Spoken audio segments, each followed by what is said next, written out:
How do you fix the Elder Scrolls Online is crashing? So first you want to go to your library, right click on the game and open up the properties.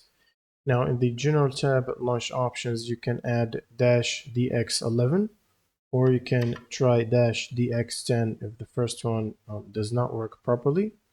Now you want to go to Installed Files and click on Verify the game files. And once this is completed, you can close Steam.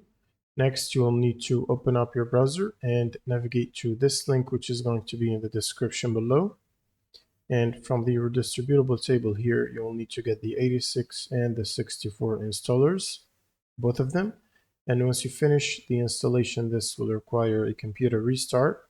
So after you do that, all you need to do is open up your GPU app where you can get updates. For example, for the NVIDIA GPUs, you can use the NVIDIA app. Otherwise, you can use the AMD software.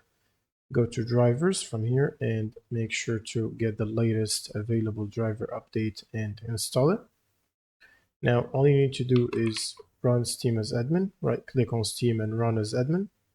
And then just launch the game from your library. And this should solve the crash problem. Thanks for watching and subscribe.